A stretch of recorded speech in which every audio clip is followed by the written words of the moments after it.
Hi, everyone. How are you doing? Welcome to another wonderful episode of Margaux with Margaux.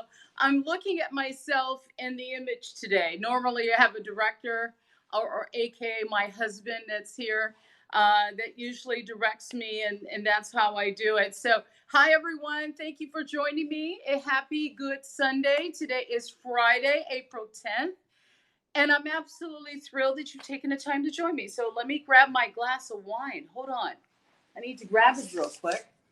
Now, how was your week? Was it good? Was it productive? How was your week? Oh my God. Aren't you happy we're getting one day closer that we can move from the devastation?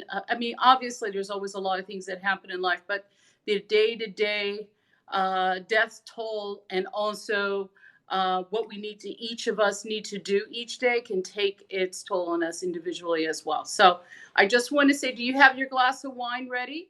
Or you can have water, you can have Coke, you can have champagne. I love champagne, by the way. So I have my glass, and here we go. I just want to say thank you for joining me for another wonderful episode of Margaux with Margaux. And thank you for being my guest this evening. Cheers to you.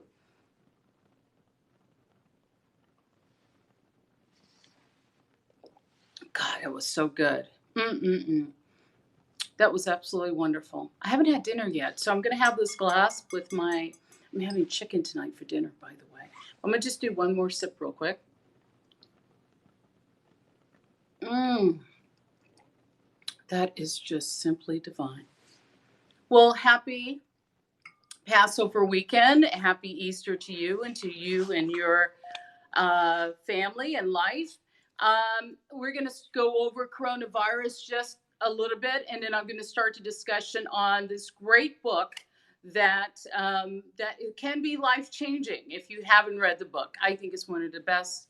I would say self-help books, but the book is an eternal classic, and I'm just going to read some quotes from the book, and we'll talk about that. So first off, let's just talk about the coronavirus update. Did you guys watch the president's talk today? Well, I would say his coronavirus team that speaks every day from the White House, which has been really, in my opinion, quite riveting. One, I just want to say thank you, Mr. President, for what you've done and your team, the coronavirus task force, and all their hard work in trying to get as many of these things accomplished for all of us. So just wanted to do a little shout out to them. I also, unfortunately, I don't want to mention it, but I should, is to do a little prayer and I feel for everyone who's lost someone to coronavirus. It is a horrible, hideous disease. Hideous because if it finds the right person, they typically don't live quite long. So my heart goes out to anyone who's had a family or friend member pass through coronavirus, and I send my condolences. And if you have coronavirus, my heart and prayers go out to you, and that you have a speedy recovery. And I think everyone who's listening to me right now, we're all sending you our loving, wonderful, healing thoughts and prayers to you, so you can have a speedy recovery. And I'm just really feel like this is one of those things that brought humanity to its knees. This terrible, terrible coronavirus. It's just a horrible thing. Okay, so I just want to say I'm very sorry for the number of deaths. Oh my God, it's just terrible. And hopefully in 2 weeks, the numbers will go down, and perhaps in a month to 2 months, we can go back to work and I guess figure this whole thing out. Depending on what kind of work you have, obviously there's certain criteria is obviously going to change because they want to not have this disease spread so quickly. If you don't get a chance to watch the president's talk yourself, I recommend either watching it or taping it, because if you read about it or have someone kind of explain it to you, I think it's not good. I think it's important to just look at it and see what your thoughts are, and form your own opinion. I think it's important to think for yourself, form your own opinion, your own thoughts, and then take what you feel you would like to take from it. Hydrochloroquine seems to be working from everything that's being reported. If you want to learn more, you can always Google hydrochloroquine. It'll give you an update on all the different tests that they're doing. They're doing controlled studies with different individuals, different types, and there's many of those going on. They're working on a number of vaccinations. They keep saying it's going to take a year. My God, we need it faster than that, which is just, I don't know why it takes so long. But we do need it. My prayers that we get to the bottom line as quickly as we can and get the numbers down, and do whatever you can to tell everyone to wear a mask when you go out. I've been wearing one. It's, believe me, it can be cumbersome, but I always feel it's necessary for me to do the right thing.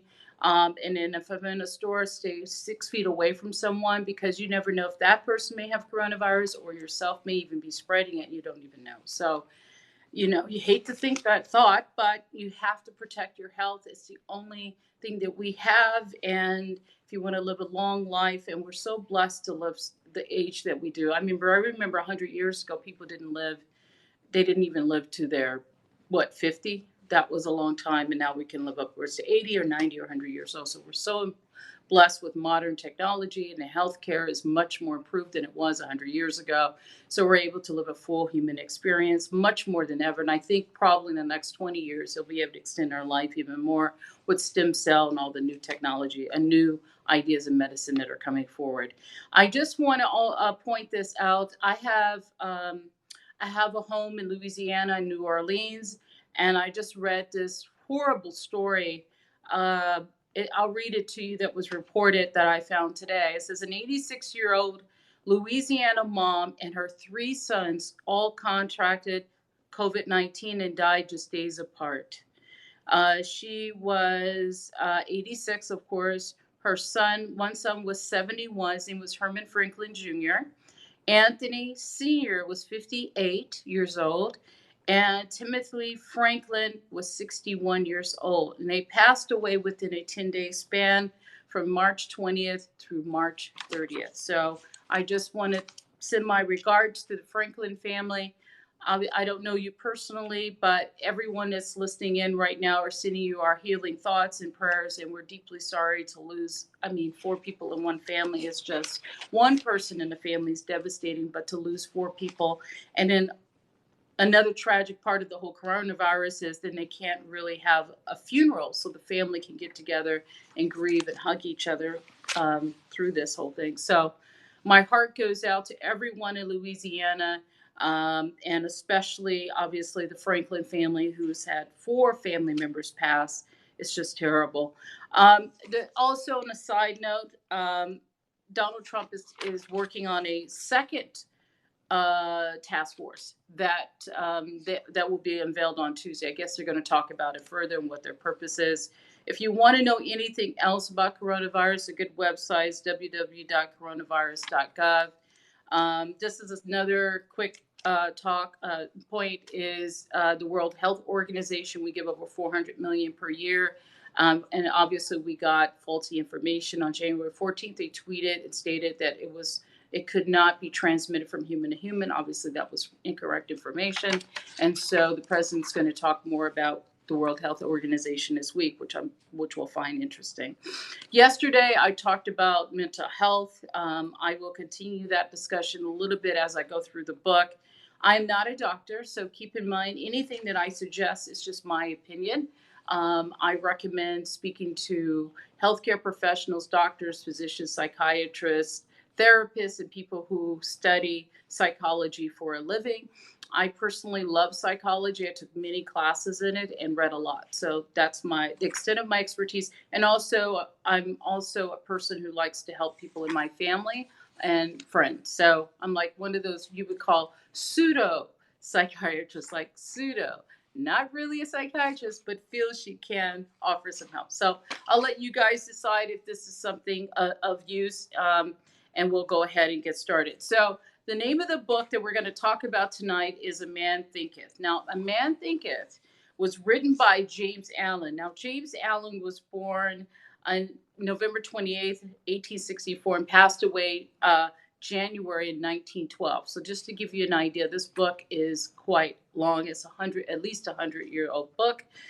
He was a British writer known for his inspirational books and poetry, and a pioneer in the self-help improvement. His most famous work is A Man Thinketh. The book was the publication came out in 1903, so that gives you amount of time that you know it's 117 years old. Wow, what a book. Okay, I'm just going to give a little bit of a caveat before I go through this real quick. I read the book many years ago. My husband read the book many years ago, and when we started dating, we were talking about books, and he said, one of my favorite books is A Man Thinketh. I go, oh my God, that's one of my favorite books, because it was the power of thought, basically, is what the book is about. And I'm going to just go through the chapters and understanding, and then once we get through all of this, I will talk about how to apply it in your own life, so you can make some improvements. So here we go. This is my first book discussion. This book is Man Thinketh. There are 7 chapters. Thought and Character, chapter 1. 2, Effective Thought and Circumstances. 3, Effective Thought and Healing, Health and Body, which is really important now that we're going through the coronavirus.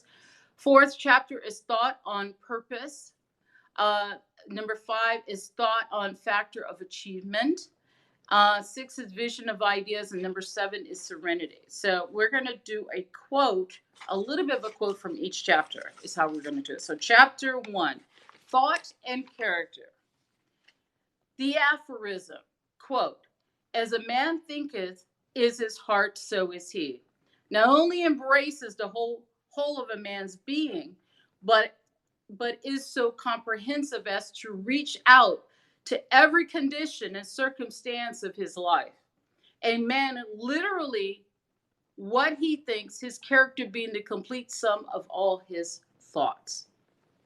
As the plant springs from and not be without the seed, so every act of human man springs from the hidden seeds of his own thoughts and could not appear without them.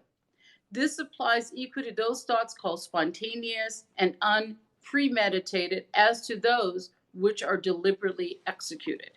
So when you read that, it is basically you plant seeds in your mind. And I would give a quick example of the following.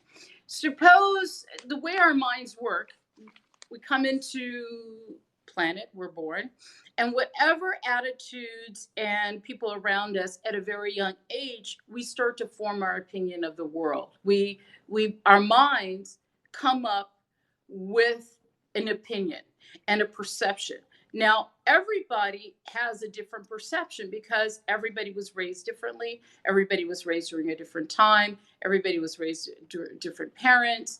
And of course, your individual interpretation of what was told to you during those times. So in other words, the first 6-7 years of your life are critical because you typically form your strong thought process and opinions at a very young age. And you then go through life interpreting the world through the filter of your own perception and thoughts. So if the thoughts and your thoughts were faulty at a young age, perhaps there was psychological abuse, perhaps there was neglect, perhaps there's self-hatred, perhaps there's just negative. We'll just say something strange and negative. You will then interpret yourself and the world through those lenses and their faulty lens, because the world isn't necessarily the way you see it and the way you were brought up. The world is the world. We all exist in it, but as humans, we all perceive reality completely different. I see reality different. You see reality different. And that's what makes the human experience interesting, because we all have our own ideas, our own perceptions of what we feel reality is. The closer you are to a pure way of viewing who you are and yourself, the clearer picture you will have of the world the way it truly is. Does that make any sense? I don't know. But that's just a thought, so just keep that in mind. Also keep in mind that your thoughts manifest, whether you're conscious of it or not. And let me give you an example of that thought. Perhaps you're just sitting around and a thought comes in your mind. My brother Charles. And you're just sitting around and you're thinking about your brother. And you're like, I wonder how my brother Charles is doing. All of a sudden, out of nowhere, I'm literally telling you, out of nowhere, Charles will call you. And you'll go, oh my God, I was just thinking about you. Your thoughts manifest in an invisible energy that somehow touched Charles, that somehow manifests in your life. So whether you know it or not, you're manifesting everything in your life based on what you think, whether you're aware of it or not. If you're unconscious and you're not aware of it, your life is unfolding with thoughts that you have no idea where they stem from, or ideas. There you go. I hope that makes sense. So the first step is to have an open mind. When I begin to read all of this information, have an open mind, because it may go against the way you think. But I'm asking, for the sake of this conversation, have an open mind and think about it, all these concepts, a little bit more. So in other words, you plant seeds in your thoughts. If someone plants a seed in your thought when you were 3 years old that you have ugly legs, let's just give a really crazy opinion. And all your life, you believe you have ugly legs. You have accepted the reality that your legs are unattractive. So as you get older, somebody may point out to you, Julie, you have the most beautiful legs. And your mind goes, no, I don't, because you had already convinced yourself that your legs were unattractive. This is the craziest thing. But you get the point, right? Whether you don't measure up, the way your eyes, whatever physical and emotional thing, people like to attach labels. And if you believe those labels, you tend to believe those thoughts. That's why it's important to take control of your mind, control your thoughts, and you have a better control over your life. So let's go through that. So that was chapter 1, thought and character. Chapter 2, a man's mind is likened to a garden, which may be intelligently cultivated or allowed to run wild. So the question is, are you cultivating your mind, or are you letting it just run wild? Well, whether cultivated or neglected, it must and will bring forth. So if your mind is cultivated, those circumstances will come into your life. If it's not cultivated and run wild, those circumstances will run into your life. If no useful seeds are put into, then an abundance of useless weed seeds will fall therein and will continue to produce their kind.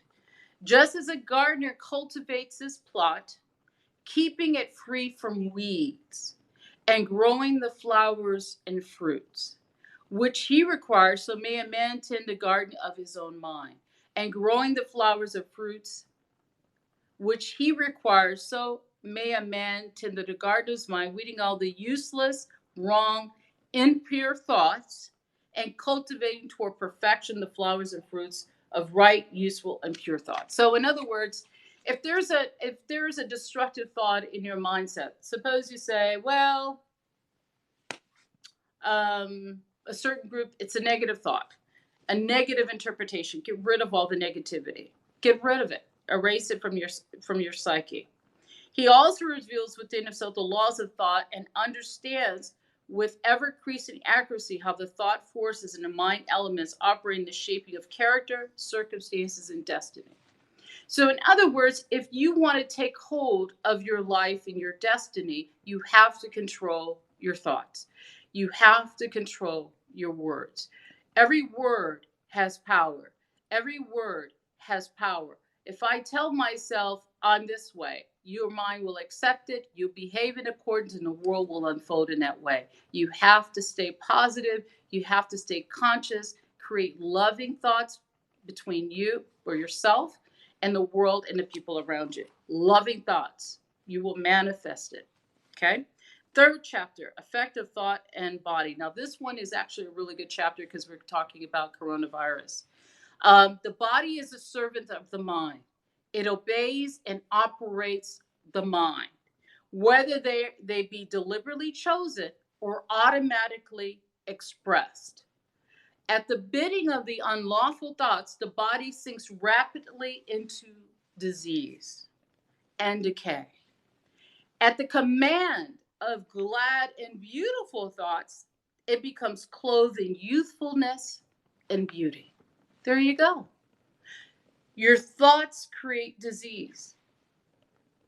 If there's an ailment, it's related to your thoughts, your diet, and your thoughts. Whether it's anger and sadness, why it's important to get all those poison, ugly, horrible thoughts out of your mind so your body is free, clear, and whole. Okay? So that's what, okay, let me continue. Disease and health, like circumstances, are rooted in thought. Sickly thoughts express themselves through a sickly body. Thoughts of fear have been known to kill a man as speedily as a bullet, and they are continually killing thousands of people just as surely, though less rapidly. The people who live in fear of disease are the people who get it. Anxiety quickly demoralizes the whole body, and it lays open the entrance of disease. While impure thoughts, even not physically indulged, will shatter the nervous system. Clearly important. You have to understand your body listens to your thoughts, your words. Everything starts to manifest in your physical self. Your thoughts, your words, your soul, your body are all one. And it's a vehicle for good, right? Because you're here, born out of love from God. You're here for a certain amount of years to exist, and you pass on, hopefully get your angel wings. And so your full purpose is to serve God. Serve God is your and to serve each other. Okay? The next one, thought and purpose. That's the next chapter 5. It says, until thought is linked with purpose, there's no intelligent accomplishment. While the majority bark of thought is allowed to drift upon the ocean of life, aimlessness is a vice. You have to have a purpose in life. You have to have a purpose. It is the way you align to God, correct? If your purpose is to serve yourself and serve humanity, then God's will start to open those doors and everything will start to move in that direction, correct? Because you have a purpose, you have an aim. And when you have that, you're harnessing the power of your thoughts and your words toward a specific goal. So it's important to have specific goals of what it is that you want to achieve. They have no central purpose in their life as easy prey to petty fears, worries, troubles, self-pitying, which is a really bad one. They're all brought on by themselves. Not by another, by yourself. And they can only be altered by himself, never by another. His condition is also his own, not another man's. His suffering and his happiness are evolved from within. As he thinks, so he is. He continues to think, so he remains. So this coronavirus has challenged everyone on a global scale to go within and to find who you are. Because for the first time, your world has sort of been stripped away.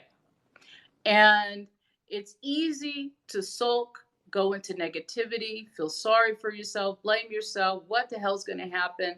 Keep in mind, we're only here individually for a short period of our lifespan. Do not succumb to negativity. Do not allow the coronavirus to remove your love of yourself, the love of your family, and joy and happiness. Ultimately, all of us will be getting our angel wings. Do not fear your mortality. Do not fear death. Accept it as part of the human experience. We are physical beings living a human experience. We're here to serve God, to serve each other, to learn, to grow, and then go home and get our angel wings. I hope you get your angel wings, right? Hope you do. Oh, let's do one more drink, a little wine real quick. Hi. So, coronavirus is a test of your will. It's a test of your survival, right? Because a year from now, you will look back on the coronavirus with a new light, and you probably learned something about yourself. You learned who you are. You learned that your identity perhaps isn't tied to the job that you do. You learned your own value. You learned who you are, what you are, and you love yourself. Do not buy into what people have told you and what you can and cannot have, cannot do. Other people have their own space, their own agenda, and their own life. You're here to serve God. You're here to do your purpose. You're here to find who you are, do it well. Once you become really successful, which I think you will, then you can start to give back and help the other humans along the way. And that is the whole purpose of our human existence. Hello. Hello. Okay. Next one. Thought factor and achievement. All that a man achieves and all that he fails to achieve is a direct result of his own thoughts.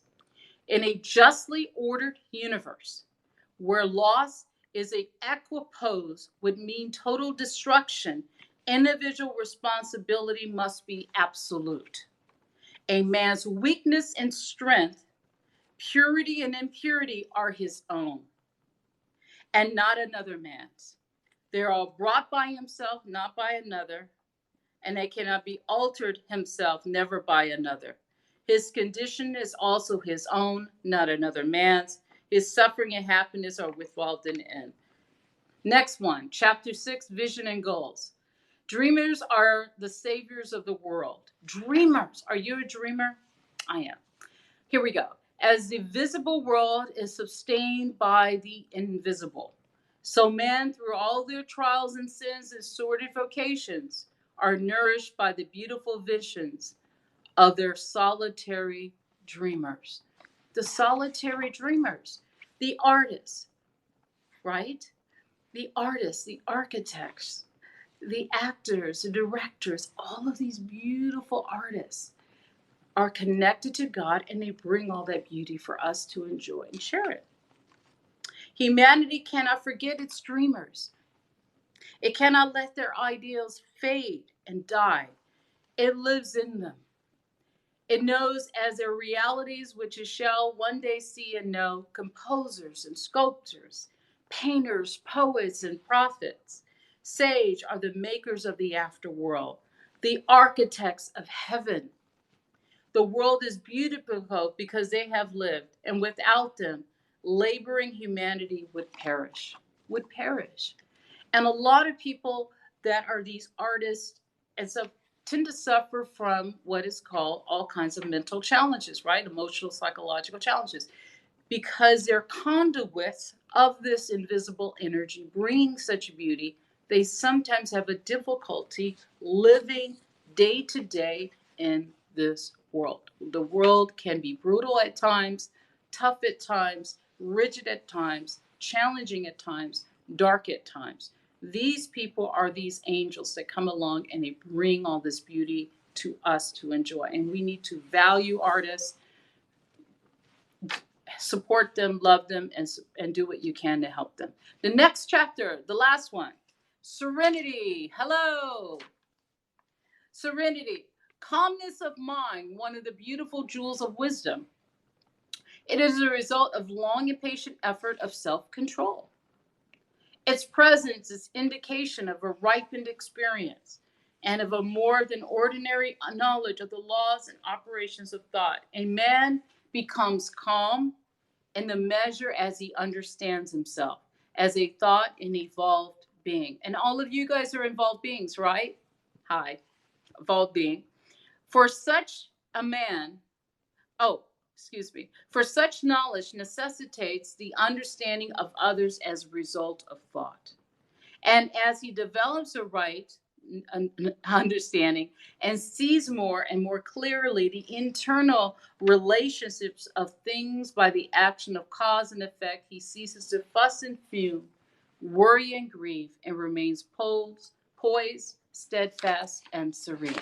If you like a copy of this book, A Man Thinketh by James Allen, email my assistant, GraysonKWhite@gmail.com, GraysonKWhite@gmail.com.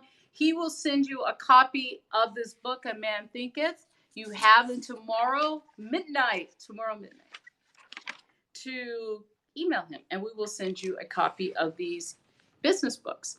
Now, let me read the other books that you can also get as well. Just email Grayson and let him know which books that you want. Power of the Subconscious Mind, powerful book. Think and Grow Rich, Power of Positive Thinking, and of course, A Man Thinketh. Yesterday, I mentioned another book that if you're interested in that one as well, that one's called A Road Less Traveled by M. Scott Peck. It's an excellent, excellent, excellent book about what he does. He's a psychiatrist, and he relates spirituality to psychology. Very profound book, one of the best books I've ever read on that subject. Those are the 5 books. So email me, GraysonKWhite@gmail.com. You can get 5 ebooks that I'm offering. They will be emailed to you. These are powerful books that if you want something that change your life, to give you a sense of guidance to find who you are. Because once you know who you are, and you're the captain of your own soul, the captain of your own ship, sounds better, captain of your own ship, you can power through the world and you understand where you need to be, your destiny, you have a sense of purpose, and you will live a full human experience. And once you become really successful, do me a favor, let me know how you're doing. But also importantly, you go back and help other people. Yep, you serve humanity. The only purpose of our human existence is to love. We're born of love. We're here to love. We're here to give, give, give. Because what other purpose is there, right? It can't be to accumulate money just to sit around and look at money. It can't be just to sit around and look at lots of houses and cars. Those are empty. Empty, empty, empty, empty. And I know people like this. Don't you know those people that get a little bit of success, a little bit of money and power? I've actually had someone many, many years ago, very successful billionaire, actually tell me out of his mouth that he loved all the power and money that he had because of the control and power he had over other people. And I thought to myself, to have power for power's sake, just to know that you can wield and control, it's just kind of weird. The reason you're giving this grace of power and knowledge and wealth and power is to support and love and serve humanity. You serve humanity, you give something back, you do something great for other people. Our culture is deprived because it's so focused on money. It has become corrupt. There are 2 natures of human beings. There's our higher angels, the good part, and the darker angels, the bad part. And typically what happens is a person gets a position of power and they're sort of spiritually not ready, and exploit it. And then it just creates this whole cycle of abuse and destruction in the world. We need, as human beings, if we want to survive in an elegant and wonderful way, and the United States is one of the best countries there is on the planet. It truly is. We have a great country, and you and I can create a culture of good, and we reward good behavior, and we get rid of bad people in power. That is the best strategy we have. You see someone that's horrible, deprived, ugly, soulless being in a position of power, just creating havoc on people. We need to remove them. We need to get rid of them. We need to remove them. We need to shut the door and get rid of them. They serve no purpose. And you and I, if we want the country to stay as wonderful it is at this very moment and continue for the next hundreds of years, because we're relatively a young country, right? We've been around 200 years. We want to keep this freedom, the American freedom. So many people have perished to create this life for you and I. So many people died for this great, wonderful country that we live in. So it is you and I who have to spread good. And we have to call out the bad ones. So if someone's doing a horrible job, by golly, we get rid of them. The good people, we support and love and encourage them and put those people in positions of power because they deserve to be there and they're going to wield it in a positive and loving way. Those are the people who need to be in this world and continue. They're the best of the human spirit. We are amazing, amazing, amazing. Haven't you noticed all the positive stories that have come out? In the darkest of times, some of the most beautiful people have come up and stepped up and said they would do something. I remember I was reading about Bill Gates that, obviously he's a multi-billionaire. He will spend billions on different vaccines to find a vaccine. And he stated that it may cost billions and he may lose billions. And I thought to myself, that's what you're supposed to do, correct? You become wealthy, which I think you will be when we give back. Whether it's a small or little, it could be just loving kindness. It could be just thanking your banker. It could be that your banker is such a lovely lady. Um, I got to tell you a really fun story. So years ago, I used to go to this bank all the time. And it was this young woman that worked there. She was the nicest person at the bank. Have you ever done that? You go somewhere, and whether it's a creditor on the phone, whether it's the grocery, somewhere out in the world, someone's just really nice. And you just see their eyes, and they're so beautiful. And I would see her because I would go there all the time to make all, to go to the bank for whatever the reason. And I said, you know what? You deserve I told her, I said, you deserve to have a better position at this bank. I don't know what your dreams and goals are. If there's anything I can do to help you, I will. So she contacted me. I called her and I gave her a list of all the different banks that I knew and the contacts that I had, and I started calling. She went on a couple of interviews, which was great. She ultimately became the manager of another bank. Within 6 months, she was already making one third more money that she was earning. And she told me, she said, even though she did turn down those other two positions that I tried to help her with, she says, just telling me that one day in the bank of my worth and reminding me that I could do it inspired her to, because she was a single mom. She had two kids. And I thought, my God, she needs to make more money. I just inspired her just by telling her how great she was. One person. Can you imagine if you and I, listening right now, we did one good thing for someone that we didn't know? Just random. Absolutely random. I do it all the time. I will talk to someone on the phone. You know how you call like the credit card companies, the banks, you know how you have to deal with customer service, okay? So you call someone and they're really bad. Well, if it wasn't during the coronavirus time, I usually hang up because if they're really horrible people, I think, oh my God, I'm not going to get anywhere. So I call back, and if the person's really nice and wonderful, I always ask how they're doing, how's your work, da da da. You do a little chit chat.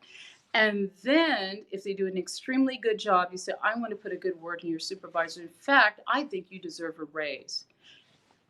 The supervisor will come on the phone. I said, Julie deserves a raise. I don't know. When was the last time you paid her more money? Don't give her movie tickets now. Give her more money. Do you know, out of the 20 times I do this, one supervisor will come on the line. He says, you know what? Julie's going to get a raise. So I help someone because I recognize talent and good people. We need to support the good people. Now, if someone's just absolutely rotten, evil to the core, well, we need to get rid of them, correct? And we know those people. They come out, so you hear about them and you know about them, but we got to have a structure and enough good people to stand up and say, we're not going to put up with it. Now, obviously, standing up to powerful, awful, evil people is not the easiest thing to do because it could be dangerous and it costs your life and a whole bit. So you may have to be very smart about how you do this. But if there are people out there, we need to, as a society, get rid of the bad apples because they destroy other people, they destroy our lives, and they're just full of destruction. So those are the 4 books I recommend reading if you want. They're all good. I read them many, many years ago. Really good books.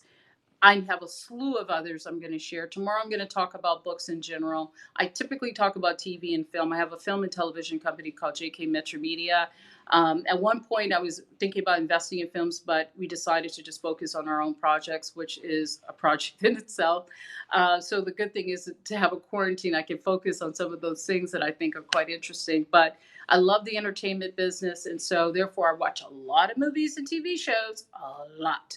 And so I got an opinion, I got lists. I'm going to share with you more TV shows. If you want, go back to Periscope. If you go back the last 2 months, because I've been doing the show for about 2 months, you could go back and see some of those shows. I am starting to post stuff on YouTube and subscribe, and I'm creating all these other different things that I'm working on as well. And I have all kinds of other businesses I'm going to start to announce after we get through this whole quarantine period. Oh my God, oh my God, oh my God. Once we get through this quarantine period and things are good again, we're going to talk about some other stuff that I think can be helpful to you.